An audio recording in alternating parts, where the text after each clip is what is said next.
Alô? Olá, seja bem-vindo ao podcast Tolerância à Lagnose. Eu senti você falando quase outro nome aí.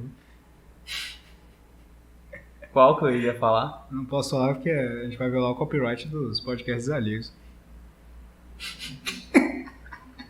Você achou que eu ia falar podcast Vasilha Preenchida? Sim. De forma alguma eu falaria isso. Aqui é Golem. Aqui é Esfirra. Estamos em mais um episódio... não, você já falou no podcast. Já falei. Esse é episódio 3, viu, galera? Tamo aí. Tá no título do... Sim. Enfim. Às vezes você é cego. É verdade, estamos no episódio 3. Isso. Às vezes você só confiou em sua mãe para poder clicar nesse link. Tá esperando um gameplay de Minecraft. Ou de Fortnite. Pois é, a gente vai falar exatamente sobre isso. Começando por... Primeiro vamos revisar o que é gnose e depois a gente vai chegar na parte do Fortnite. Relembrando, a gente comentou primeiro sobre civilizações cosmológicas, depois como veio o salto no ser na civilização hebraica e depois a grega, e como isso, junto com o cristianismo, foi incorporado, mas não completamente, ficou um grupo meio que no canto, assim, que não aceitou, digamos assim, A civilização histórica. exato, e veio a dar origem ao que a gente conhece como gnosticismo. Que as principais características são a crença em um mundo imperfeito, que ele é criado por um arquiteto que é irresponsável, indiferente ou simplesmente cruel.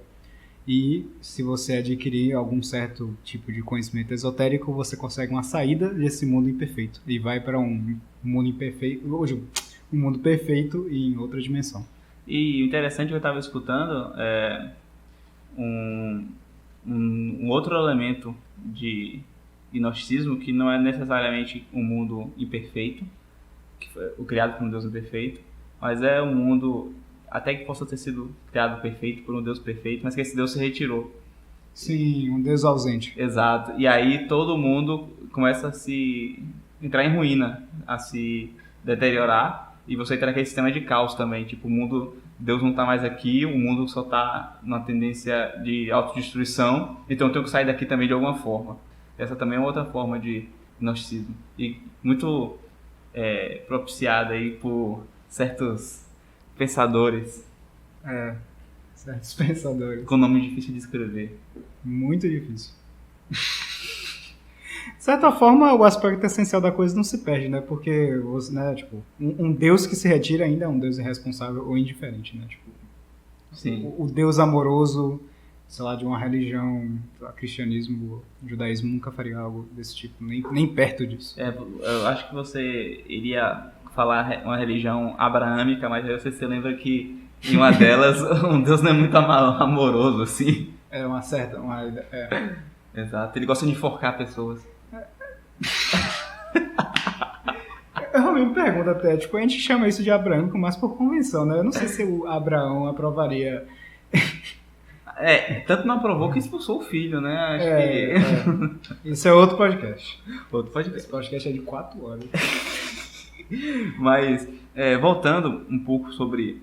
saindo do paganismo pro salto no ser da civilização histórica, eu acho que um grande ponto que talvez a gente não tenha elucidado muito é a ideia de que o ser humano, ele antes não se via muito responsável com relação ao destino da sua sociedade, do mundo em geral. Sim. Ele se via como mais um elemento da ordem cósmica. Sim. E que, de alguma forma, estava destinado a cumprir certos papéis que sempre fizeram parte dessa ordem. Então, você não tinha uma ideia muito de o ser humano como um agente de transformação ou como um agente responsável também pelos seus atos. E isso acaba sendo quebrado com a vinda da civilização histórica. E a própria ideia que a gente chama de história, né, já é uma extrapolação do conceito da vida humana, né? A vida humana, ela passa a ter um sentido de responsabilidade, de coisas que você tem que alcançar e modificar dentro de si mesmo, porque a ordem, ela passa a não ser uma coisa mais dada, mas uma ordem que é revelada até por um profeta, por exemplo, e que você precisa pegar essa ordem e incorporar dentro de você. E a sua vida acaba sendo a busca de conseguir incorporar essa ordem em você, e você começa a se ajustar a essa ordem divina. Que é um conflito constante. Exato. E isso acaba sendo extrapolado para a ideia da história da humanidade mesmo. Você começa a imaginar que a humanidade também tem uma direção a seguir de um conflito e etc. Mas essa analogia não é uma analogia 100% perfeita. Sim. Porque a humanidade, o ser humano tem uma expectativa de vida em geral, né? 70, 80, 90 anos, 120 no máximo, não passa disso geralmente. Então, você tendo uma expectativa de vida, você consegue projetar mais ou menos o que vai acontecer nela, quais são as possibilidades, e dar um destino mais ou menos na sua cabeça de como vai ser a vida daquele indivíduo. A humanidade não é assim, a história da civilização e etc. Porque você não sabe quando a história vai acabar, você não sabe quantos anos vai ter. Então você sempre tem que ter esse cuidado de... a ideia da humanidade, ela não pode ter um fim programado tão claro como a história de um ser humano. E até o ser humano mesmo, ele também não tem um fim programado. Ele pode morrer no acidente, ele pode ser assassinado, ele pode... Não. São imprevistos, mas geralmente você acaba criando planos de vida, né? Não, acaba sim, mas... Que é totalmente diferente de criar um plano de uma sociedade. Sim, é verdade. A gente vai entrar mais nisso um pouco mais à frente. Eu queria também elucidar uma coisa que eu acho que faz uma certa... dá uma amarrada no conceito de gnosticismo que a gente estava falando, que a gente falou muito desse negócio de tipo, o mundo pagão que vai pro histórico, e aí no mundo histórico o cara aí não aceita a parte da história, né, a responsabilidade que ele tem agora no mundo histórico, e ele cai na gnose. E tipo, fica meio confuso, tipo, o cara podia voltar pro mundo pagão, tipo, essa transformação definitiva? Por que o gnosticismo acontece? Porque, sei lá, o gnosticismo não surge naquela, né, que a gente fala da força primordial, ali das ideias erradas. Das ideias erradas ali naquela sociedade grega cosmopolita, meio violenta, né, meio decadente. Então... caótico. Porque tipo, como é que tipo, se hoje em dia o gnosticismo é muito popular, como é que ele consegue ser tão popular em um lugar que, sei lá, teoricamente todo mundo tem uma vida, que um nobre antigamente ia ficar com inveja de você, tipo, você de classe média baixa, você é um nobre, cara, ultra luxuoso. Você tem banho quente, você tem entretenimento a hora que você quiser no seu dia, você dorme numa cama que não sai uns insetos de noite de dentro. Você não precisa tacar fogo na sua casa se você tiver uma suspeita que está infectado com alguma coisa. Com mofo, só que você tem que ir boa para tirar o mofo. Isso. Tudo bem que, eu não vou ser injusto, eu tenho que levar em conta que hoje em dia também existe esse paradoxo de, tipo, todo mundo tem esses luxos inteiros, mas ao mesmo tempo a gente trabalha muito mais do que uma pessoa antigamente trabalharia, tá? Sim. Inclusive em coisas que, se você pensar muito bem, muitos empregos são completamente inúteis, tá? Tipo, eu posso estar sendo muito injusto agora, mas eu não consigo ver qual seria o propósito de, sei lá, telemarketing existir, tá ligado? Se você quer algum produto, você só vai lá atrás e pega, tá ligado? Você não precisa de alguém enchendo o seu saco pra você comprar esse produto pelo telefone. E você não precisa de um intermediário pra reclamar do produto. Você pode chegar no vendedor e dar um soco na cara dele. Isso aí seria um leve problema jurídico. Mas, sim, e como acontece isso, né? Tipo, assim... as pessoas podem reclamar que a vida pode ser muito ruim porque você trabalha muito, alguma coisa assim, mas ainda assim, tá ligado? Tipo, não se compara com aquele nível de decadência que chega naquela poça primordial do Império Helênico, ou sei lá, tipo, você não vê gnose surgindo de uma situação de guerra, por exemplo, também, que seria uma coisa muito pior do que estar ali naquela poça. Por que isso acontece, tá ligado? Tipo, parece que gnose devia surgir de um contexto de muita violência, mas ela parece surgir de qualquer lugar. E eu tava pensando muito sobre isso hoje, e eu acho que a melhor explicação para isso é justamente aquele conceito que Santo Agostinho dá de libido dominante, um termo que eu gosto de usar muito, e um título de um livro muito bom, compre, que ele fala, e agora me perdoem, tipo, eu realmente não vi essa quote literal, eu vejo as pessoas falando muito desse conceito, eu não sei o que Santo Agostinho fala exatamente, não cheguei nessa parte do livro, Mas a ideia é que o ser humano, ele é, né, tentado, né, a fazer besteira constantemente. E no momento que ele faz besteira, ele ele faz besteira e ele sente remorso. Ele sabe que ele fez besteira. Só que a tentação, né, tipo, é ele continuar fazendo besteira sempre, tá? Tipo, ele tem remorso, sei lá, ele tenta reparar as coisas, ele pede perdão a Deus, enfim. Mas a tendência que ele tem é, tipo, ele fazer besteira e continuar fazendo muita besteira. Então, qual é a maior tentação que vai além de fazer a própria besteira? É achar que a besteira que ele fez é algo bom e aceitável. Ele tenta eliminar o remorso da vida dele. E o que acontece nesse processo? Se você, por exemplo, você fez uma besteira muito grande, a primeira coisa que o cara pensa, assim, né, vamos dizer assim, uma revolta contra sei lá, a estrutura da realidade, é ele falar, por que eu sou assim, tá ligado? Por que eu estou tão puxado a fazer besteira? Esse mundo deve ser ruim. Esse é o primeiro detalhe. E o segundo é, depois que ele faz a besteira e ele racionaliza uma visão de mundo onde a besteira dele é algo aceitável, ele acabou de criar uma cosmovisão, mesmo que seja algo assim, muito inocente, mas ainda assim ele acabou de criar uma cosmovisão que ele precisa aceitar aquela besteira como algo justificável. E nunca é. Tipo, não tem como você, sei lá, aceitar que o vizinho, sei lá, comer sua mulher é algo aceitável, eu acho. Digo, hoje em dia não, né, aparentemente.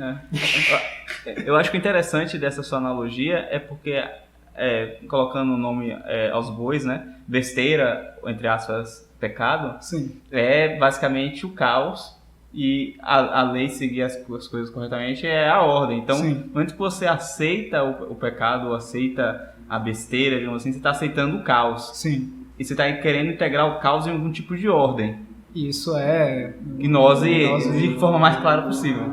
Exatamente.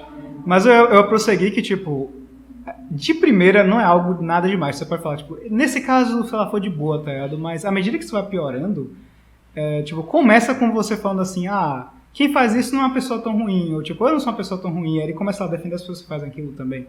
Mas com o tempo, as pessoas que fizeram essa mesma besteira e racionalizaram, elas começam a se juntar, elas começam a sistematizar esse tipo de pensamento e elas começam a falar, o mundo tem que ser dessa forma, porque se o mundo não for dessa forma, eu sou uma pessoa ruim. Então ela prefere, né, mutilar a realidade do que ser uma pessoa ruim. E o ato de mutilar, quando ele é sistematizado completamente, você cria alguma forma de gnose. Você está querendo inferir também essas doutrinas ou como também de chamar, ideologias que forçam fetiche nas pessoas? De certa forma, assim. Que parece que o normal é você ter algum tipo de fetiche. Se você não tiver algum tipo de perversão ou desejo espúrio, você não é um ser humano normal. Isso seria empurrado justamente por pessoas que têm isso e que não querem admitir relação, digamos assim, horrendas de alguma forma, e então querem tornar todo mundo dessa mesma forma. De certa forma, sim.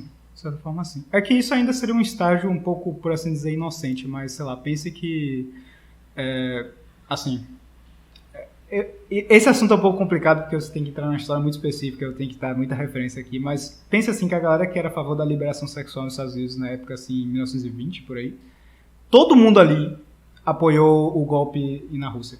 Tipo, você fala, o que uma coisa tem a ver com a outra, tá ligado? Literalmente a Rússia naquele momento estava se representando uma, por assim dizer, ordem, entre aspas, que estava indo de direto acordo com aquela mesma ordem que colocava o remorso na cabeça deles. Tipo, a ordem, né, nos Estados Unidos, você tinha lá os puritanos, você tinha, né, aquele negócio tipo, aquela sexualidade regrada, por assim dizer, e era esse tipo de sociedade que estava meio colocando a pressão na cabeça deles, que, né, eles fizeram coisas questionáveis com os esposos e esposas deles, e eles estavam falando, assistir que isso não era tão errado, mas precisavam de algum tipo de sociedade que falasse, não é tão errado assim. E os comunistas estavam ali para fazer justamente aquilo. Então, você vê que eles só querem apoiar por causa desse detalhe. Mas o curioso ao mesmo tempo, eles estão apoiando o genocídio, a escravidão das pessoas, a fome em massa e todo aquele tipo de coisa. Não que eles estejam pensando nisso, mas pense que esse tipo de coisa é apoiada por causa desse tipo de... E até o instinto natural, no caso dessas pessoas, de querer destruir a ordem vigente e o elemento que se colocava à disposição para destruir essa ordem era o comunismo. Sim. E o engraçado disso é ver pessoas hoje que são a favor da liberdade sexual de N maneiras possíveis apoiarem justamente civilizações que são extremamente sexualmente restritas, Sim. como o mundo islâmico, porque justamente esse mundo islâmico é o que se mostra capaz de destruir a ordem vigente e atual do Ocidente. Então, não importa se você defende tudo que eu sou contra e é contra tudo que eu defendo, se você é capaz de destruir a ordem que eu abomino. Isso. Você tá na forma assim. E é isso que traz muitos adeptos. Eu não sei até onde isso cria uma gnose nova, mas isso traz muitos adeptos a gnoses que já existem. E ganha muita popularidade. E é muito por isso que hoje em dia isso é praticamente o senso comum. A gnose é o senso comum. Porque a gente quer alguma coisa que não deixe nossas cabeças com aquele peso de ter feito aquela coisa que você não quer admitir que é errada.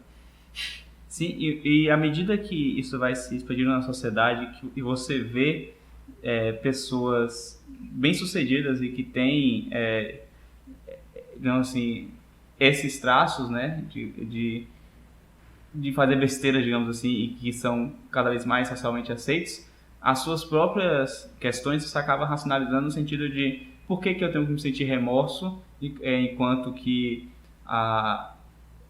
os bem-sucedidos, os grandes, poderosos não têm. É meio que uma ideia do que acho que Salomão traz em Provérbios, de tipo de não sentir inveja dos pagãos, dos gentios, dos pecadores e tal, porque parecia que para ele que os pagãos sempre prosperavam nas coisas que eles faziam e tal. E da mesma forma, tipo, você pode acabar querendo ser contra o seu próprio remorso, porque você acha que isso é um impeditivo de você prosperar. Eu acho que isso fica cada vez mais popular nos negócios hoje em dia, do tipo que você tem que ser um cara cruel, você tem que... Sim, sociopata. Exato.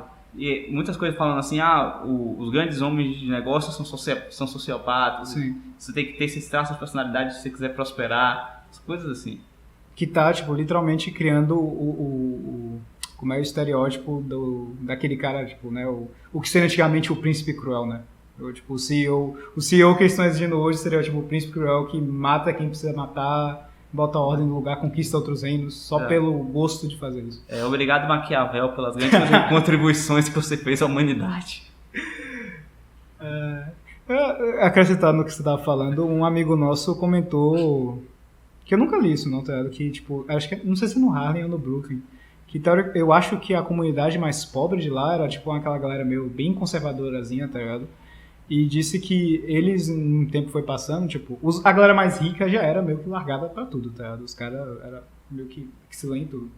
E aí a galera começou a ver a classe mais rica e começou a, tipo, se eles são ricos, fazem isso, se a gente começar a fazer isso também, a gente vai ficar rico também. E eles começam lá a beber cachaça, ir pra bordel, e o cacete, e, tipo, muito da decadência daquelas partes mais pobres de cidade grande, sei lá, acho que é Nova York, tá ligado? Alguma coisa assim, vem desse tipo de cultura. Porque eles viram os ricos fazendo isso por muito tempo e falaram, a gente faz isso também, tá ligado? Eu quero saber o que você tava falando. E também tá muito comum que a gente vê no imaginário do rap americano, né? Tipo, esse é meu texto. A galera sai de humilde, a primeira coisa que eles querem fazer quando fica rico é, tipo, fazer coisas que ricos fazem, que não são nada moralmente ortodoxas. Pois é. Pra falar de uma forma bastante eufemística. Eu acho que isso é uma boa revisão. Gnosticismo é basicamente isso, e agora a gente vai pro próximo passo da coisa, né? Exato. A gente já tinha comentado sobre como o gnóstico buscava encontrar um tipo de novo mundo, digamos assim, que ele, ao tentar se desligar desse mundo material imperfeito, ele buscava um mundo espiritual ou fora da realidade, muitas vezes envolvendo a morte, né? Ou seja, você vai morrer e você vai para esse novo plano. Mas, com o tempo, isso se juntou com algumas ideias que vieram de um ramo diferente. Digamos que o gnosticismo ele ficou ali vivo na Europa, né? Meio que nas sombras, por muito tempo. Enquanto que você tinha uma hegemonia católica, né? Que suprimia vários tipos de heresias. Mas para o gnosticismo ele conseguir o amplo apoio que ele vai ter depois, é necessário que a Igreja Católica, que era dominante, ela se enfraqueça. E isso acontece principalmente na Reforma Protestante. Sim. E a Reforma Protestante, ela vai dar um combustível interessante, não toda a Reforma, mas certos setores da Reforma, vão dar um combustível interessante para o gnosticismo, porque o gnosticismo, que antes era uma coisa somente do plano espiritual pós-morte, vai passar a ser considerado como algo terreno. Isso vai vir justamente por conta de elementos messiânicos que vão começar a acontecer no cristianismo reformado, principalmente na linha... puritana? Sim, a linha de Calvino e de outro acho que é Cromwell, na Inglaterra. Depois o rei lá, alguma coisa assim. Eu acho que é Cromwell, assim, o nome, Cromwell. Eu acho que o nome é parecido com Cromwell, eu acho que é isso mesmo. O que acontece é que você vai ver os evangelhos não, você vai ver as cartas de Paulo, os primeiros cristãos, eles entendiam que Cristo iria voltar logo. Muitos deles achavam que em vida ainda eles veriam a volta. A volta de Jesus. Só que isso da iminência da volta de Jesus, ela sempre, ou melhor, ela pode ser interpretada de duas formas, ou numa volta na história, ou seja, num momento temporal, a volta de Jesus naquele momento, ou no sentido, digamos assim, mais, não sei que a palavra seria filosófico, no sentido mais espiritual de que você, no momento que você morre, você só vai ressurgir na hora do juízo final, já com a volta de Jesus. Então, de certa forma, a volta de Jesus é iminente no momento que você morre. Sim. Então, isso não muda a urgência de você achar que Jesus Cristo pode voltar amanhã ou pode voltar daqui a 2000 anos. Não importa que se você vai morrer no momento, pode ser agora, pode ser daqui a 70 anos, e você vai se confrontar com isso. Mas, à medida que o tempo foi passando, e se passaram 1000 anos... E o cara tá falando, tipo, e aí, tá ligado? Exato. Todo mundo era o Israel esperando Moisés descer da montanha. É verdade, boa analogia. E aí a galera ficou pensando, tem alguma coisa errada, Jesus não voltou ainda. Então começaram a surgir alguns movimentos que tentavam trazer meio que forçar a volta de Jesus de alguma forma, pensando que talvez se eles conseguissem implantar um governo completamente santo, digamos assim, onde os santos dominassem, eles poderiam abreviar a volta de Jesus de alguma forma. Então, eles acabaram que trouxeram pela primeira vez esse elemento de trazer o mundo ideal, futuro, para a realidade de alguma forma.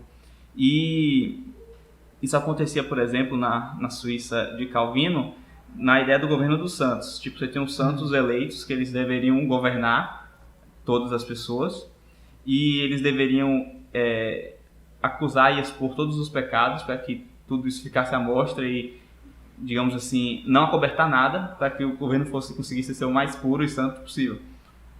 Isso também deu instrumento estatal para governar a vida privada das pessoas. Foi, digamos assim, um primeiro elemento de Estado totalitário. Uma polícia... Polícia moral, né? Uma polícia moral e uma perseguição, imagino, absurda, né? Tipo... Exato. E que até hoje em algumas igrejas existe a ideia da confissão pública. E aí, o que vai acontecer é que, à medida que esses grupos messiânicos, alguns protestantes, não especificamente de Lutero, eu acho que é bem mais diferente, mas especificamente uns que seguem uma linha mais calvinista.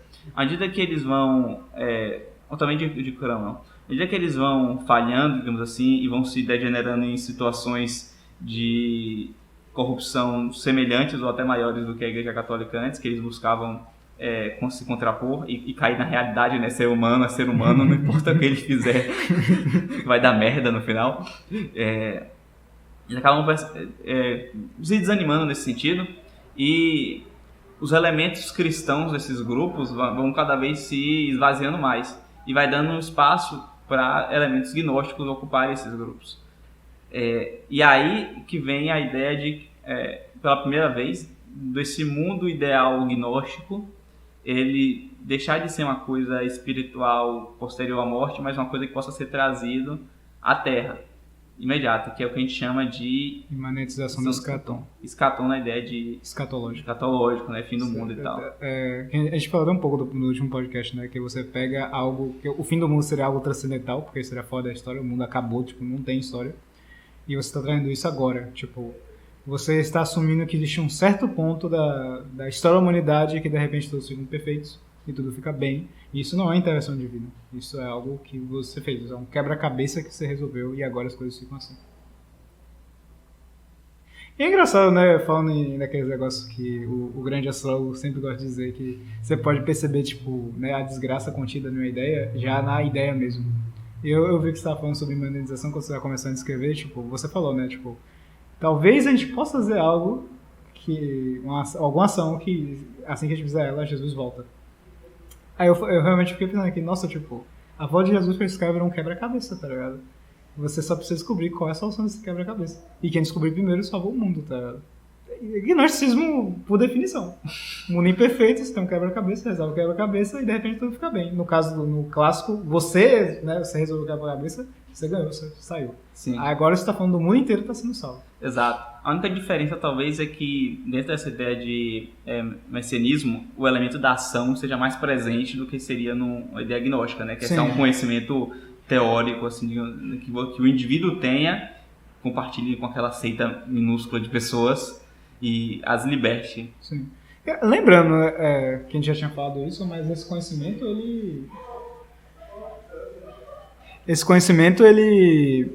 a gente tá falando aqui, não é algo tipo assim, eu sei que 1 mais 1 é igual a 2, tá? É uma parada, tipo, é quase que um estado de espírito, por isso que tem muito aquela coisa do ritual envolvido, tá? Existe uma certa ação. Sim. Só que é negócio, né? Assim que você entrou na sua cabeça, você tá de boa. Você pode, explodir, você tá tranquilo. Tá? Seria uma ideia, talvez, de conhecimento sensível. Tipo, não basta você conhecer teoricamente, mas a forma... Isso aqui é muita exposição, porque nem eu, nem Golem que participamos de nenhuma sociedade secreta ou coisa do tipo, mas a gente imagina que existam formas geométricas, existam rituais, cânticos, às vezes estados de transe que são induzidos. Sim. Então, todas essas sensações e a ideia de como você se sente dentro de um espaço geometricamente organizado, tudo isso vai se refletir na sua mente de alguma forma em um conhecimento que não é você simplesmente ler coisas, entendeu? Você não vai poder entender uma seita agnóstica assim, só lendo coisas. Você tem que participar e eu não quero me arriscar. É uma boa. Não queira fazer isso também. Incentiva todos os ouvintes a nunca entrar na sociedade secreta na sua vida. Exato. Porque até porque se você acabar entrando, pra tentar sair, você tem que ameaçar dar a bunda. Aí o pessoal fica, não dê a bunda não, véio. Pode sair. Mas você não quer ter que fazer esse tipo de ameaça, né? Explicações para isso no episódio sobre islamismo. Quase largou o nome. É islamismo isso? Exatamente. Islamismo. E as seitas secretas que o islamismo tem. Esse podcast vai ser bem interessante. Pois então. Então isso é imanentização. Eu acho que intuitivamente o melhor assunto para começar a imanentização seria progressismo, mas eu acho melhor ir em iluminismo mais pela questão do... Histórica. Histórica, né? Em um por um. Sim. E assim, eu vou admitir logo aqui, né, que eu não sei tanto assim de iluminismo, inclusive eu acho meio confuso como o iluminismo surge, né, porque a noção que a gente tem é aquele negócio, tipo, a Renascença chegou e a gente tem, tipo, aquela desabrochar do humanismo, né, tipo, agora o ser humano é especial de novo, eu não sei o que significaria exatamente. Você seria, tipo assim, a vida do ser humano, ela vivia durante a Idade Média, né, na concepção deles, centrada no serviço a Deus e na devoção a Deus, e Deus era o centro de tudo. E na ideia dele, o ser humano estava sendo deixado de lado. Então nós temos que pensar no bem do ser humano. Então, hoje em dia, essa palavra humanismo sempre é pegada numa ideia positiva. Tipo, eu sempre pensar no ser humano, pensar na importância que o ser humano tem, saber nas necessidades do ser humano, entendeu? Sempre contraposto com a ideia cientificista fria, tipo, economia, cálculos, tudo isso aí é muito matemático, números frios. E o ser humano, entendeu? Tem que E as pensar emoções. E as emoções, tem que pensar no ser humano. Então, isso aí é o que a gente absorveu, né, da ideia de humanismo. Sim, sim. E é isso, entendeu? Tipo, essa parada, ela não... Assim, pelo pouco que eu sei de história, essa coisa de, tipo, o humanismo cresceu naquela época da Renascença, não é algo muito bem definido. Inclusive, eu acho que eu comentei, eu acho que no primeiro podcast, que... Ou no segundo, não sei. Que a Renascença, tipo, a Renascença daquela forma, tipo, visual que a gente conhece, tipo, as esculturas, as pinturas, aquela Itália toda animada, que você vê Assassin's Creed 2... Aquelas abóbadas bonitas. Aquelas abóboras bonitas. Aquilo ali, assim, talvez fora a parte das abóboras especificamente, aquilo tudo ali foi pão e circo para uma situação de decadência econômica absurda. Tipo, foi a mesma decadência econômica, inclusive, que financiou a corrupção da igreja, que foi acabar com Lutero. Que você vê que é uma época muito próxima, 1470 e pouco para 1512. Isso me lembra um país recente aí que entrou em crise e o governo começou a financiar coisa artística aí, dar dinheiro para artista fazer coisa bonita. Eu acho que é um modus operandi muito comum desse pessoal de governo de crise aí. Exato, pão e circo é uma estratégia perfeita. Então, tipo, se isso é pão e circo, o que é essa coisa que teoricamente a Europa está ficando humanista e não sei o quê? Eu não acho que seja isso. E agora realmente eu estou falando de achismo, que é a pior coisa que eu queria ter falado nesse podcast, tá ligado? Mas o que eu acho que realmente tipo, como o iluminismo realmente surge, pelo pouco que eu sei, é justamente que existe agora, né, por causa do enfraquecimento da igreja, a galera não tá tão noiada assim, eu posso, sei lá, pensar o que eu quiser, escrever o que eu quiser, mas ainda, tipo, não é algo, assim, a igreja está enfraquecida, mas o povo ainda é raivoso. Se você chegar assim, chegar numa vila e falar, não acredito em Deus, os caras vão te bater, tá ligado? Tipo, né? Então, você tem aquelas pessoas, né, os caras edges, né, os caras que eles pensam as paradas muito diferentes do que a média pensa, e eles estão sozinhos. Só que eles descobrem uma coisa bonita chamada mandar carta. Eles se batem, né, de ombro assim, se encontram. Eles geralmente são a classe mais alta que viaja mais, ou coisa do tipo. E assim que eles se encontram, eles começam a mandar cartas uns pros outros, que não é do interesse de ninguém do que eles estão falando nessas cartas. Mas basicamente o que eles estão falando é que eles estão naquela, né, masturbação mútua de ideias. Que é tipo, olha como eu sou Ed, você também é Ed. Tipo, a gente pensa diferente dos outros, tá ligado? E ali você meio que cria uma, entre aspas, caça espiritual esotérica de pessoas que estão pensando de uma forma completamente hostil ao que a sociedade normal é. Que, de certa forma, você vai perceber que a maior parte das organizações elas surgem dessa forma, né? De um jeito ou de outro. São pessoas mais inteligentes que elas trocam informações e criam, né, uma coisa que eventualmente vai se traduzir na realidade na forma de imposição de poder.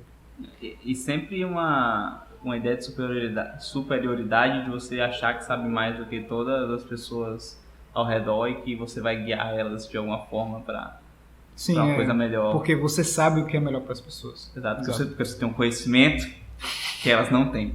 Exatamente. Inclusive eu podia, né, adicionar uma certa coisa aqui, né, que isso é uma coisa até um pouco hobbesiana, mas não sei explicar em detalhe como isso funciona. Mas voltando para aquela ideia que a gente está falando, tipo, o gnóstico, o adepto do gnosticismo que ele se forma porque ele comete a besteira, ele fala, porque o mundo é tão cruel ao ponto que eu sou induzido a fazer essa besteira, depois ele racionaliza a besteira e fala que o mundo com essa besteira racionalizada é ruim e vira gnóstico.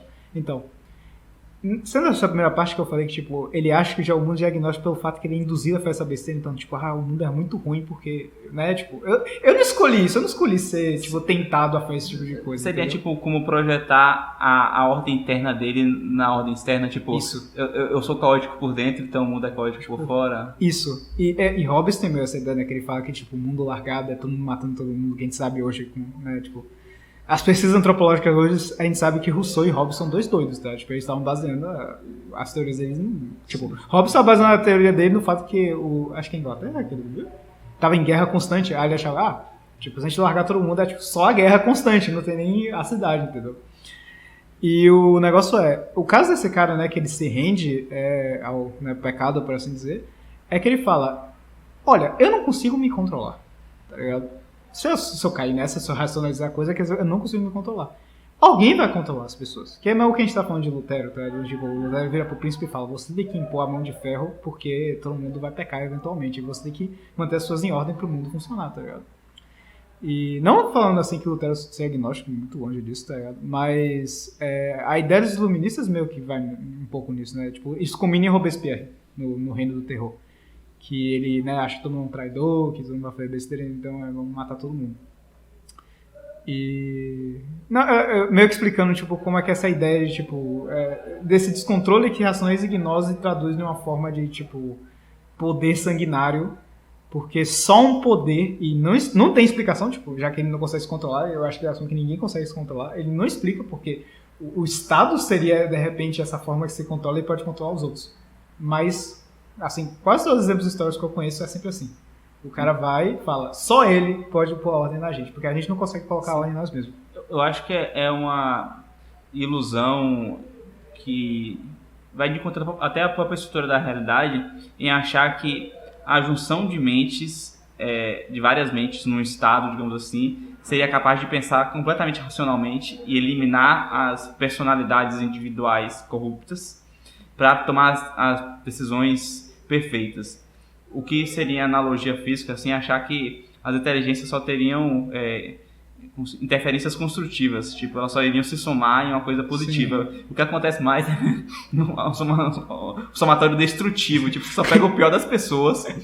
E aí isso eu acho que o próprio, aquele Sense-Mises, o outro do libertarianismo, que é o mais mínimo. Hayek? Hayek, que fala que tipo, o Estado ele só atrai para o poder dele as pessoas mais corruptas, as pessoas mais degeneradas, porque o Estado tem poder e elas querem poder para dominar sobre as outras pessoas. Então, ao invés de você ter o efeito desejado de juntar as melhores pessoas, né, tipo, já dando um spoiler na ideia positivista, né, de você ter o governo dos iluminados, você vai ter o governo dos degenerados.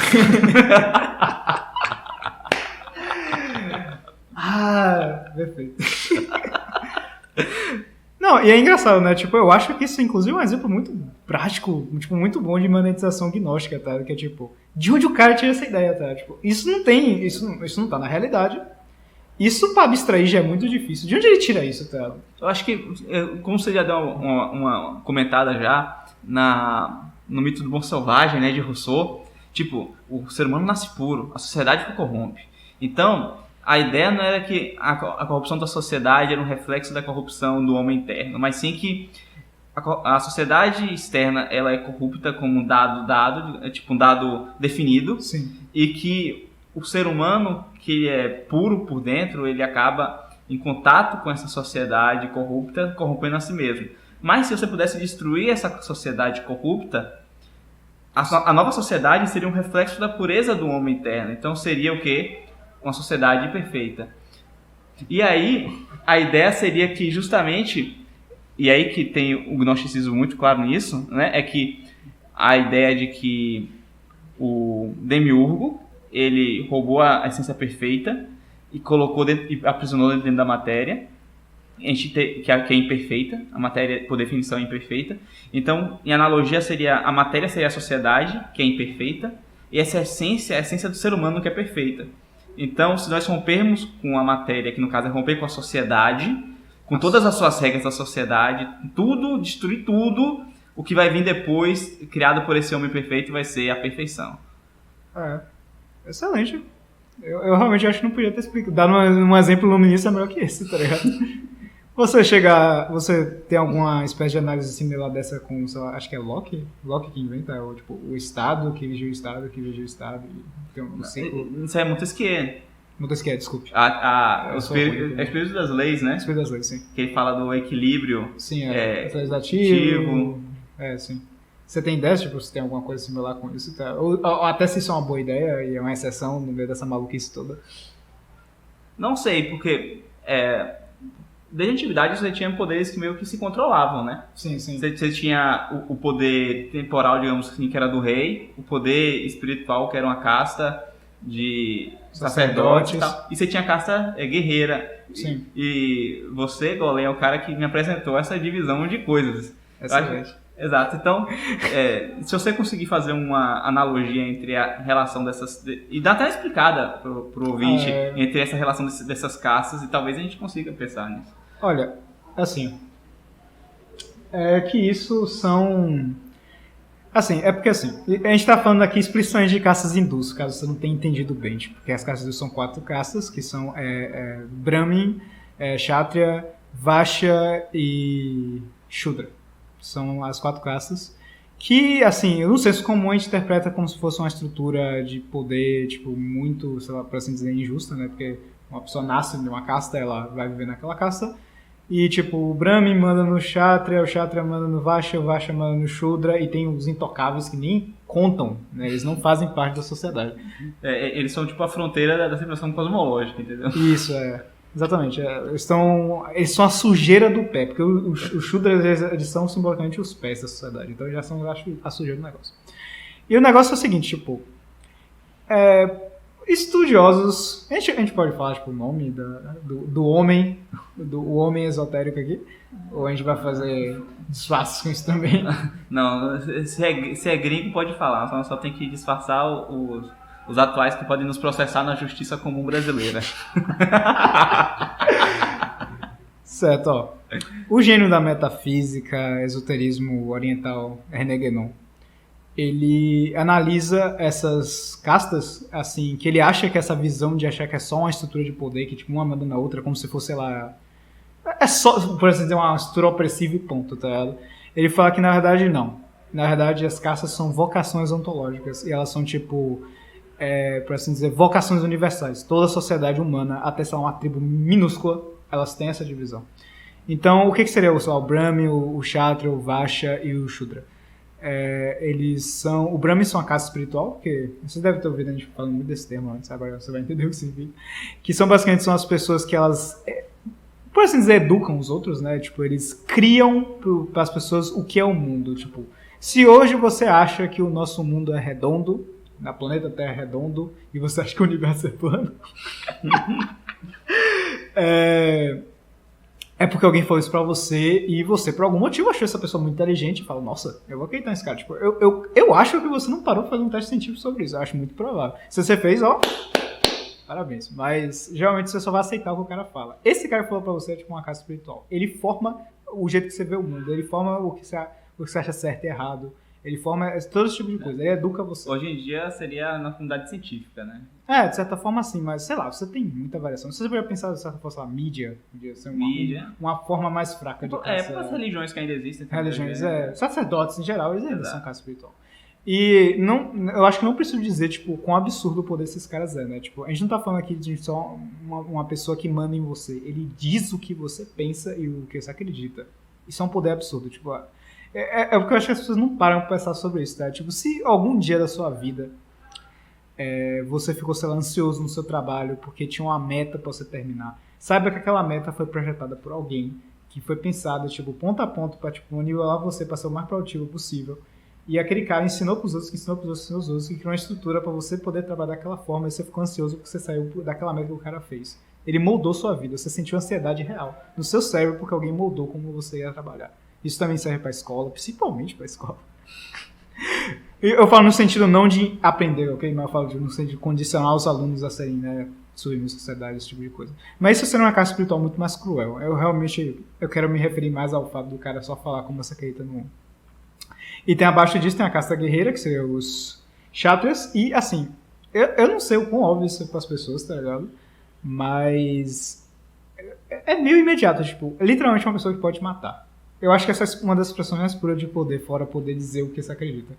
Eles são literalmente isso. Todo mundo que está disposto a te matar e pode te matar, e em troca de não te matar, você faz algo pra ela, é da casta guerreira. Isso inclui tanto policial, quanto assaltante, quanto traficante, toda essa galera, tudo aí é casta guerreira.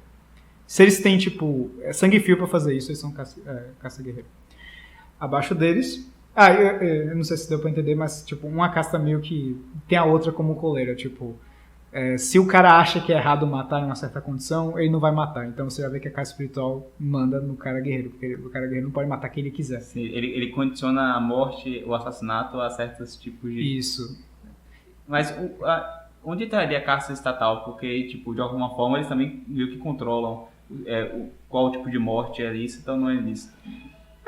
O Estado é uma parada meio misturada, porque você vê que o Estado laico, ele já é uma divinização do Estado. Então ele é uma mistura de caça espiritual com caça guerreira tudo ao mesmo tempo. Mas você poderia dizer que, por exemplo, sei lá, um estado, sei lá, o brasileiro é um estado muito mais de esquerda. Você sabe que, sei lá, intelectuais de esquerda, eles são, né, a classe acadêmica, né, majoritários do Brasil, eles são a classe espiritual, por assim dizer. Porque, tipo, sei lá, o Estado decide quem morre e quem não morre, mas quem foi que convenceu os caras a criar aquele júri de delegacia que tipo, faz um julgamento de como é que o policial tratou o ladrão? E se o policial tratou o ladrão mal, o ladrão pode ser solto? Não tem um negócio desse? O nome disso é... Eu esqueci. Audiência de custódia. Audiência de custódia, pronto. A ideia de audiência de custódia veio de algum acadêmico esquerdista que estava em alguma universidade, por exemplo, a USP, e ele deu essa ideia, ele insistiu isso muito, e várias pessoas começaram a escrever livros sobre isso, até que chegou um cara jurista e falou, nossa, isso é uma boa ideia. Bem, o legislador, né, desculpa. Eu acho que eu conheço a história da audiência de custódia, eu acho que é pior que isso, eu acho que é sugestão da ONU, então... acho que tá bem. Você pode ver que é uma elite intelectual assim, muito mais elitosa. É isso. Pronto, e tipo, a ONU, ela é criada de tipo, alguém deu essa ideia, tá ligado? O cara que deu a ideia é a casa espiritual. Sim. E tipo, geralmente ele pode estar misturado com o Estado ou não, enfim. E aí você tem as duas castas menores, que incrivelmente as castas que o brasileiro aparentemente dá muita importância para eles não serem, tipo, se você parar pra pensar em poder, eles são os mais whatever, eles são tipo os mais submissos que tem. Mas o brasileiro acha essas duas castas maravilhosas, são, tipo, os reis do mundo. Vai entender. Que são os Vaxas, que são o poder econômico, eles são os empreendedores, os donos de... Os bons velhos comerciantes. Os bons velhos comerciantes, ou como os grandes esquerdistas vão chamar, os burgueses. E... eles são isso, tipo, o poder deles está no fato que eles alimentam as pessoas. Eles que vão te empregar. Eles que vão dizer se você vai passar fome amanhã ou não. Isso é uma forma de poder, não tem pra onde correr. E você precisa deles, tipo...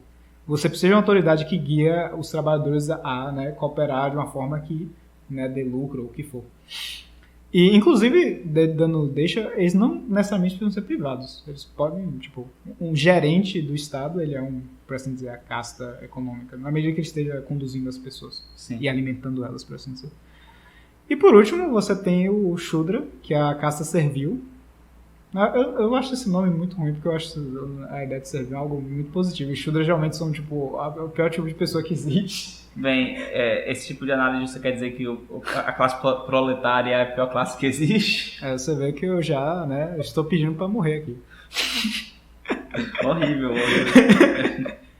Não, assim, ó, eu estou falando em contraste, entendeu? Porque você tem que perceber que todas essas classes que eu falei antes são pessoas extremamente ambiciosas. São pessoas que estão, tipo, dispostas a morrer, a ficar pobre, a trabalhar, sei lá, 48 horas por dia. Mas são pessoas que já nasceram nessas castas, né? Na sociedade hindu, sim, mas eu vou entrar nessa parte ainda.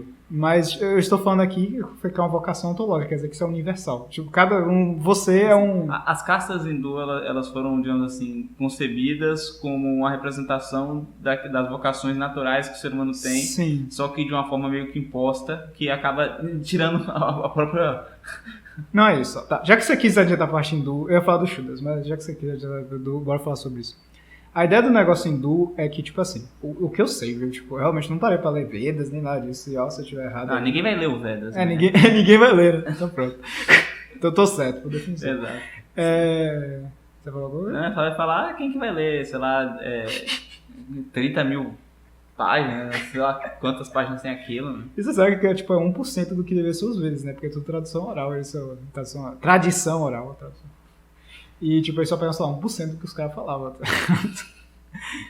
Enfim, na sociedade hindu, o plano deles foi o seguinte: eles perceberam que existiam essas vocações histológicas, né, qualquer povo, principalmente o deles, e eles tiveram uma sacada genial que literalmente nenhuma outra sociedade na história da humanidade teve, que foi: se a gente começasse a pegar as pessoas dessas supostas castas e colocar para elas terem filhos juntos, e, tipo, desincentivar ao máximo a se misturarem e fazer isso por 1000 anos, o que será que acontece?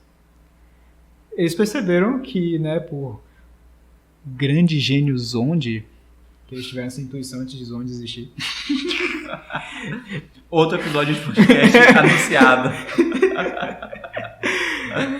Psicologia do destino e gnosticismo. Acho que não tem nada a ver com gnosticismo, mas... É a realidade. Não tem nada não. Eles perceberam que, tipo, esse lance tanto da cultura de uma família que ela se foca em um ponto só, também da intimidade, tipo, homens e mulheres que, por assim dizer, têm a mesma vocação, se dão muito bem, eles se, tipo, eles são muito mais orgânicos, né? Tipo, sei lá, um homem e mulher que são só empreendedores, eles sabem como dividir tarefa, eles sabem onde o homem tem que arriscar, onde a mulher tem que arriscar. E o homem que reza e a mulher que reza juntos vão se entender melhor também. A galera deve ficar um pouco confusa agora, porque, sei lá, a casta guerreira deve achar que, sei lá, a mulher vai sair na porrada com as pessoas, e isso claramente não acontece, tá ligado? Tipo, mas ela vai sair na porrada com o marido, ó. Pode ser, né? É bem provável. Mas o negócio é que, tipo, sei lá, uma mulher de caça guerreira, ela, por exemplo, sei lá, ela suporta um homem, tipo, você deve imaginar, né? Você já viu, sei lá, veterano de guerra, você já assistiu Tropa de Elite, você sabe que um cara que é, tipo, da caça guerreira é um cara todo quebrado, tá? Tipo, a mulher do cara tem que ter muito sangue frio. Sangue frio, exatamente, que nem ele tem, sim. Entendeu? E aí os hindus chegaram a essa conclusão que você manter essa pureza, por assim dizer, de vocações... Tipo, meio que purificar cada elemento da sociedade para ela funcionar de forma mais perfeita possível. Sim. E aí você vai, tipo, ter uma tradição perfeita da caça espiritual, a tradição perfeita da guerreira, e eles vão ser os melhores dos melhores. Claro que depois disso eles misturam tudo de novo e acabou esse negócio. Eles acabam... Vai deixar claro, hindu hoje acha que eles vivem em caça. Eles já se misturaram há muito tempo. Tipo, já destruiu tudo. E o próprio conceito que a gente tem, a nossa visão externa ocidental, que a gente tem das castas hindus, e a própria visão que os próprios hindus têm das suas castas já foi extremamente modificada e deturpada com a chegada do Ocidente. Muito, muito. Toda a ideia de escravidão que os ingleses trouxeram e tal, degenerou completamente o que eles entendiam como castas e, digamos assim, não era uma coisa tão ruim como é hoje apresentada. Isso. É um efeito pizza satânico, né, se pra pensar, porque, tipo, o Ocidente chega, ele interpreta a casta errado e ele coloca, né, a casta espiritual ocidental, coloca isso no papel. O hindu, né, idolatrando o ocidental, né, porque é o estrangeiro, né, tipo, ou você odeia ou você idolatra, e ele fala, nossa, esses caras têm que entender a gente melhor do que a gente entende de nós mesmos. Aí ele olha, que idiotice, né? Ele olha e fala, então deve ser assim, a gente tem que tratar os Shudras mal e bater neles, Tipo, eles fazem, os homens brancos fazem isso, vamos fazer também, tá? Aí deu ruim, velho. Enfim, eu continuo do Shudra, então? Sim. Certo. E os Shudras, eles basicamente, por assim dizer, são os sem vocação, entre aspas. São como os trabalhadores menos capacitados que a gente tem hoje em dia, que recebem os menores salários porque eles só conseguem fazer coisas mais básicas. Eu vou muito além disso, inclusive. Eles são os que recebem os salários, tá ligado? Tipo, todas as outras castas, elas vivem porque o menor vai alimentá-las de alguma forma. Porque elas tomam risco também. Elas que tomam risco, isso. A casta guerreira tá disposta a morrer, então, tipo... Sei lá, por que tipo, hoje em dia tem, né? Por causa de exército, é uma coisa muito sistematizada, mas pensa em um príncipe. Você acha que um príncipe precisa de um salário? Se ele quiser dinheiro, ele vai na outra terra ali, mata todo mundo e pega o que ele quiser, tá? O guerreiro, ele vive com as rendas que ele imagina que ele vai ter dos espólios da guerra que ele vai se ele sobreviver. Isso. O rei, ele vai ter também parte desses espólios, e geralmente ele vai pra guerra junto, a não ser que ele já esteja muito velho, e corre o risco também. E o pessoal da caça sacerdotal fica esperando as doações chegarem. Se não chegar... Não, mas é isso, tipo... Eu imagino que o pessoal da caça espiritual geralmente é o povo mais inteligente que tem, tá? Tipo, essa ideia de doação, eu acho, da caça sacerdotal, eu acho que é algo muito cristão, tá? Inclusive, né, na minha humilde opinião, os neopentecostais não levam isso muito a sério. Mas... no cristianismo tem muitos negócios de você esperar que o cara vai te doar porque ele acha que doar pra você é uma boa ideia, porque você tá fazendo um grande favor pra ele. Foi mal. Eu esqueci que eu tinha sido redipilado por um vídeo de um judeu lá falando que a mulher tava doente, não sei o que, aí o rabino cobrou não sei quanto de dinheiro pra poder ir lá orar. Isso. Não, então... Empreendedorismo sacerdotal. Não, é isso, exatamente, tá? Opa, então, na verdade, não pentecostais são, na verdade, uma restauração dos elementos pagãos dentro da religião cristã. Opa, temos mais uma gnose aí.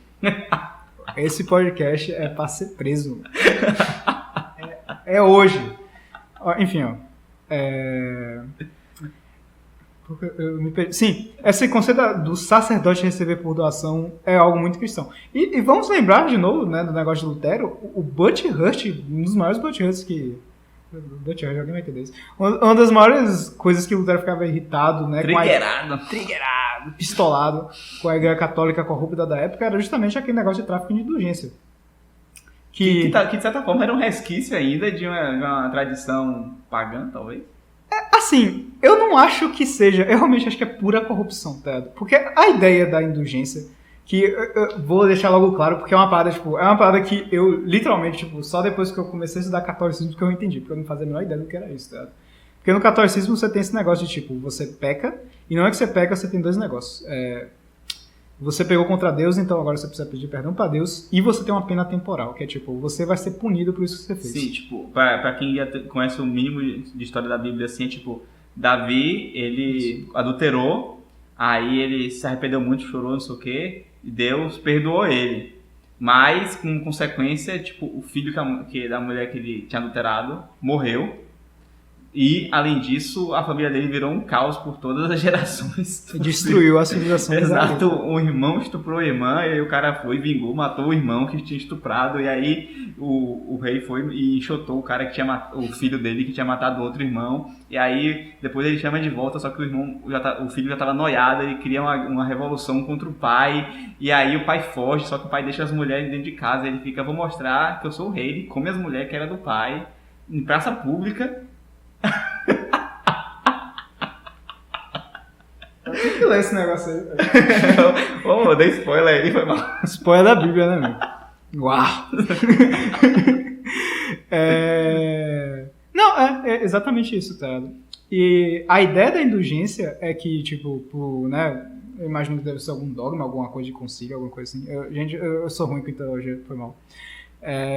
Que estabelece que se houver uma autoridade, né, no caso sacerdotal, certas coisas que você faz tiram sua pena temporal.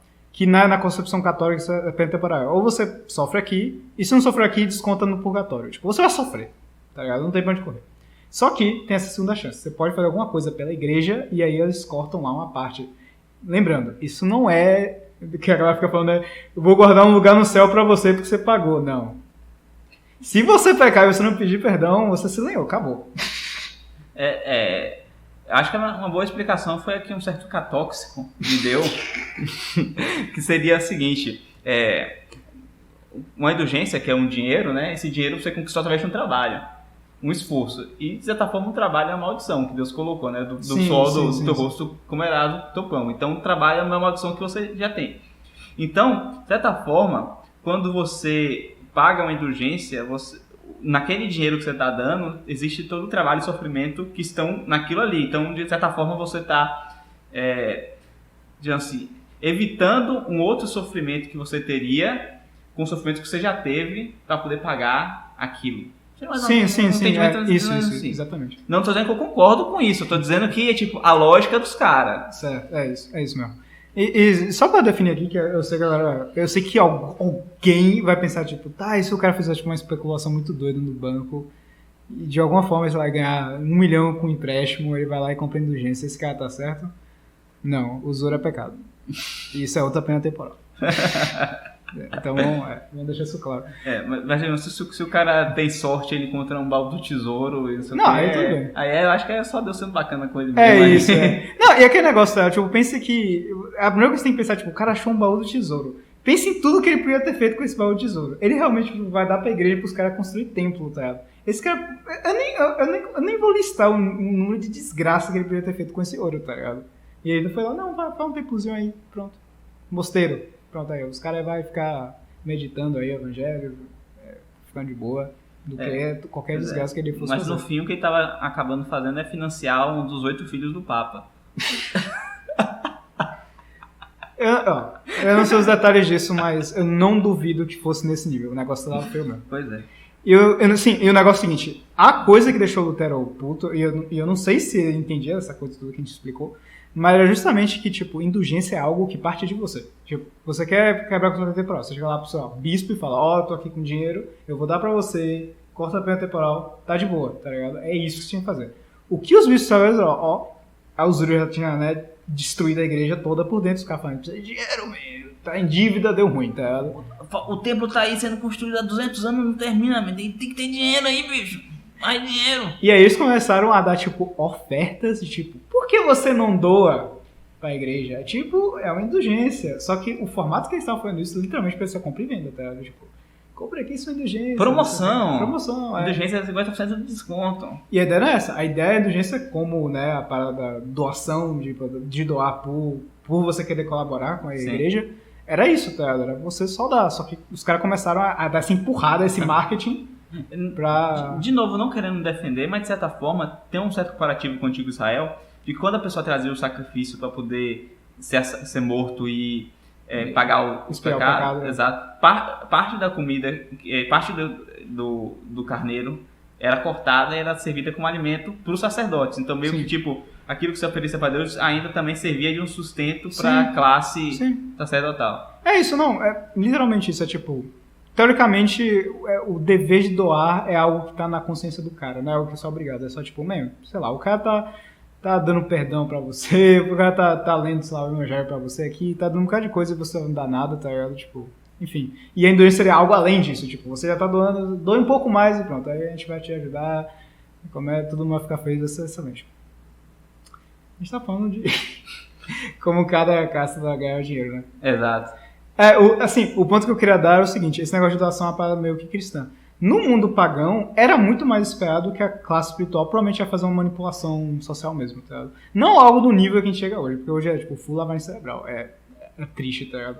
Mas algo do tipo, sei lá, dê dinheiro, senão o Deus lá vai ficar puto e vai cair um raio em você, alguma maluquice dessa, tá ligado? Sim, e muitas vezes existem as chamadas regras tácitas, não faladas, subliminares. Então, tipo, era muito comum, pelo que eu conheço assim, de história pagã antiga, você, sei lá, querer consultar o oráculo para ver o futuro, você levava lá pro oráculo uns boi, uns negócios, aqui ó, toma uns boi aqui, um negócio... Já era esperado. Né? Já era esperado, vemos o futuro aí, ninguém faz nada de graça, né? Nem o sacerdote vai fazer coisa de graça. Mesmo que ele não esteja explicitamente cobrando. Exato. Isso. Pronto, geralmente esse tipo de sistemas tácitos, eles surgem por uma certa intenção do próprio classe espiritual, tipo... De novo, essas são as pessoas mais inteligentes que você tem na sociedade, tá? Eles podem, tipo, projetar tudo que você vai fazer na sua vida antes de você existir, tá? Sim.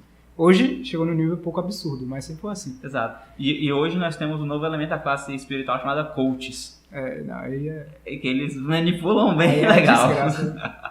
Cara, o pior é que realmente eu não sei, tipo, essa classe parasitária, eu não sei se... Deve ser tipo uma classe espiritual satânica, né? Uma versão. Eles são inteligentes, vai te manipular. Não, isso eu acho que isso é uma versão satânica, porque eles não estão te ensinando nada, tá? Eles estão, tipo... Eles pegam toda a parte de tirar o dinheiro de você, mas eles não dão nada. É que nem, por assim dizer, você poderia pensar que usura é a corrupção da classe, sei lá, econômica, porque, tipo, o empreendedor, ele tá arriscando, tá ligado? Sim. Tipo, ele tem chance de perder tudo. O cara da usura não, ele fala, eu te empresto dinheiro. Ou você me devolve com juros, ou eu te bato e arranco seu dinheiro, arranco do seu amigo, alguma coisa assim. Ele garante que o dinheiro vai voltar aí de qualquer forma. E de alguma forma também tá envolvida a classe guerreira nisso daí, que alguém tem que bater. De certa forma. E o pior, né? Eles expressam pra classe guerreira, que tende a morrer, aí ele morre, não paga, a economia vai pro cacete e todo mundo se lenta. Mais um exemplo que o Usura não acaba bem. Enfim. E aí, tentando comparar isso com as classes... Calma, tem um problema. A gente deu essa elipse inteira e eu não falei sobre os Shudras, eu acho. Eu falei. Porque eu falei que era classe servil, mas não entrei nos detalhes que nem eu dei nos outros. Você falou que eles não tomavam risco, digamos assim, e que eles eram os únicos que eram assalariados, tipo uma coisa ganho básico e tal. Isso. E eu ia falar também que, tipo, a função essencial deles é ser meio que o pilar do resto. Porque o resto não consegue fazer o que eles fazem sozinhos, tá? Então, tipo... o Shudra é o garçom, né? Tipo, o seu Vasha, né? O cara que dá emprego ao cozinheiro, ele precisa de alguém para ajudar ele precisa de alguém para servir a comida, entendeu? Esses são os Shudras. E sim, funcionário público é Shudra. Vocês estiveram pensando nisso, você... E uma característica muito essencial de Shudras é o fato que entra nesse negócio de tomar risco também, é que eles são o tipo de pessoa que são muito consideradas em conforto e prazer. Tipo, você tem que pensar que todos os outros caras estão fazendo um sacrifício enorme para ser o que eles são. Né? Tipo, o guerreiro está disposto a morrer, o empreendedor está disposto a passar fome, o sacerdotal, sei lá, toma risco de causar escândalo, enfim. Eu acho que o sacerdotal é um dos que tem menos risco, mas enfim. E esse cara, tipo, todos esses caras ele tem que, sei lá, estudar, bater, treinar arte marcial, aprender administração, não sei o quê. O que é que o Shudra faz? Ele é instruído em alguma coisa muito específica, ele ganha um dinheiro e fica de boa. E o prazer da vida dele é, tipo, agora que eu fiz esse trabalho, que é, né, a maldição de Deus, agora eu vou me divertir.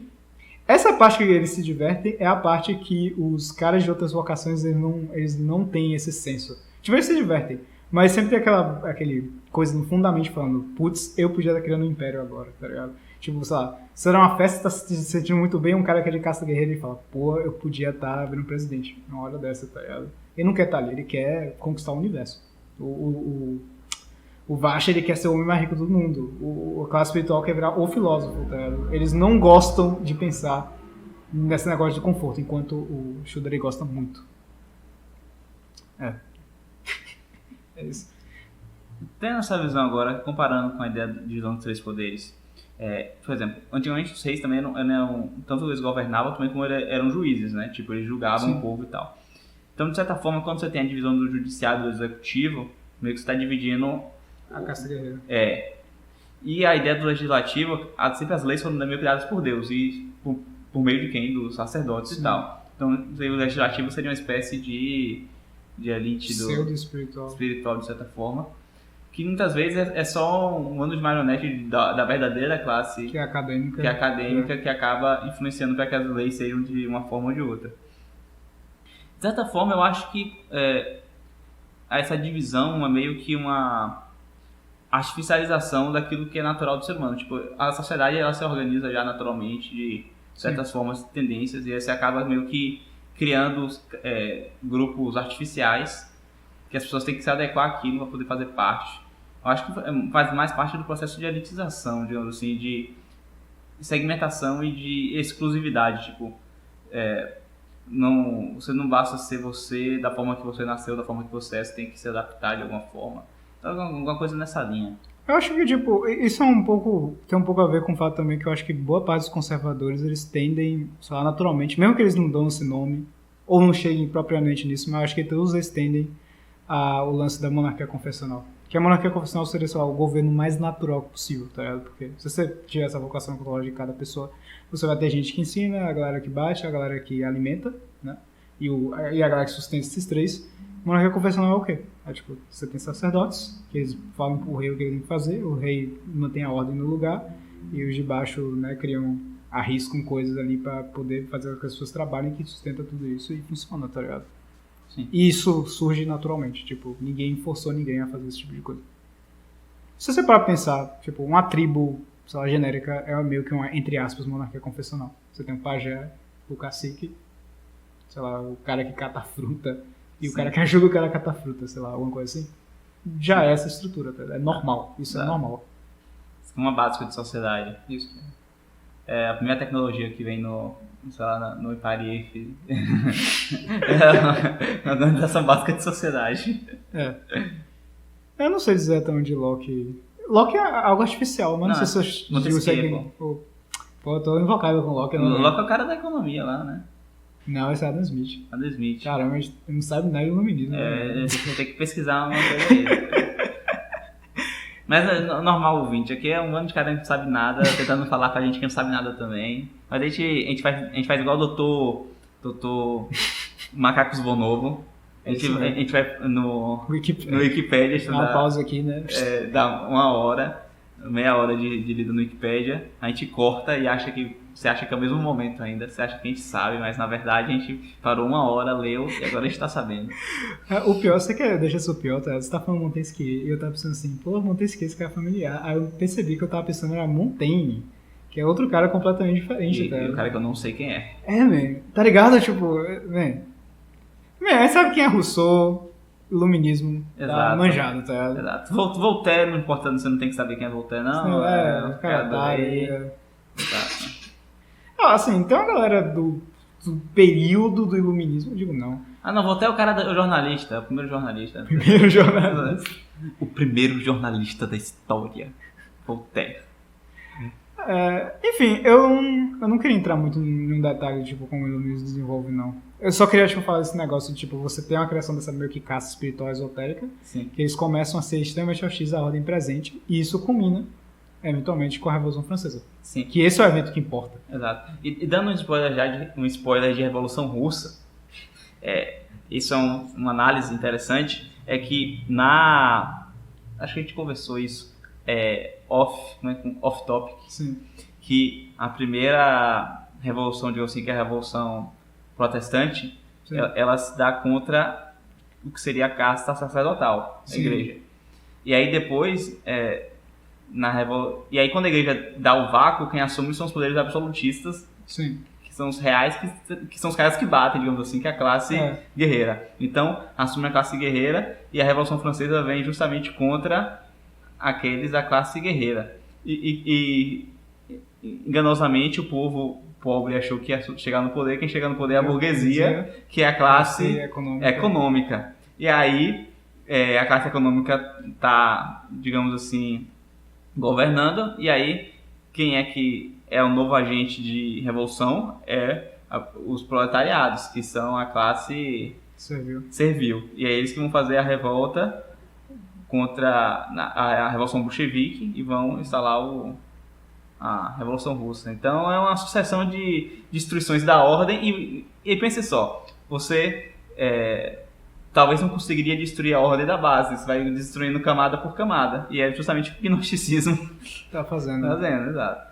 E só para você não se iludir, ouvinte, principalmente para você que acredita, sei lá, em materialismo dialético, histórico, não sei como é esse negócio, mas porque parece que assim, quando você fala assim, a classe, sei lá, a guerreira se rodou contra a sacerdotal, parece que a sacerdotal desapareceu, né? Não, a sacerdotal ainda faz a parte dela, só que agora ela está se submetendo a algo que ela não deveria se submeter, que é tipo, o príncipe agora pode fazer o que ele quiser, e a tarefa da classe sacerdotal é falar para as pessoas que o príncipe pode fazer o que ele quiser. Exato, porque antes era controlar o príncipe, agora agora o príncipe controla. Que é uma inversão muito bizarra. E a sacerdotal legitima o controle. Isso, e agora, por exemplo, quando a burguesia toma o poder, você não tem a casta guerreira e essa coisa desaparecendo. Você tem, tipo, o enforcing, por assim dizer, do que a burguesia precisa para ficar rica, né? Tipo, agora estou correndo muito risco, sei lá, extremamente esquerdista, mas se você parar pra pensar em neoimperialismo como algo que o único fim daquele negócio era ganhar dinheiro. Exato. Não era isso, era tipo, pegar mais produtos e achar mais gente para consumir.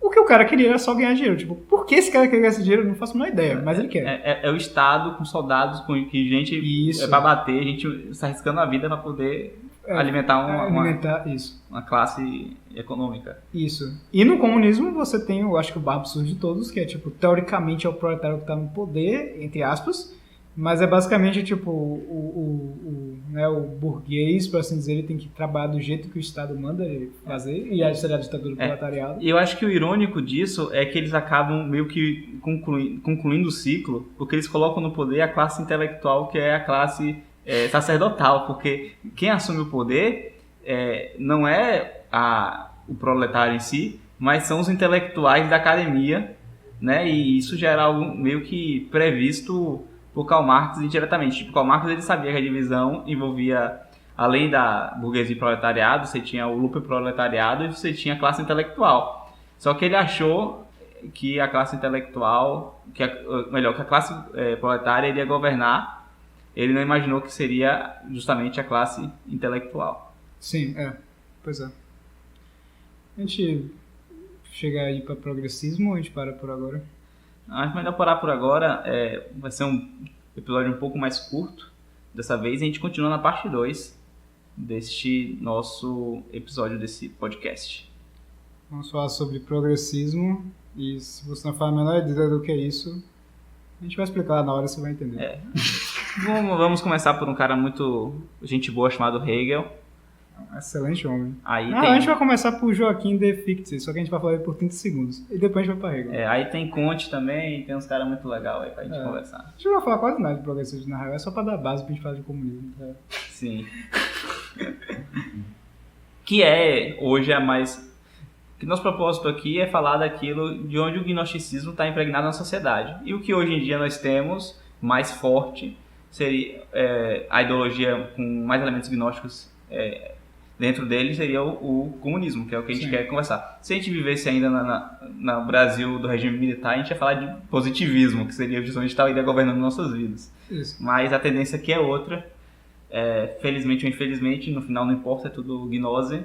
E é isso que a gente tem tolerância. E assim, não se engane não, velho. Tipo, o pessoal deve estar achando agora que o comunismo, aquela galera, você acha que, sei lá, os Estados Unidos é socialista, alguma maluquice dessa. Deve ter alguém que pensa uma besteira dessa, mas tem que parar pra pensar que, tipo, nenhum suposto estado, entre aspas, de capitalismo selvagem, como eu já falei, tipo, o cara fica frustrado com um detalhezinho, ele vai começar a alimentar a ideia comunista, tá ligado?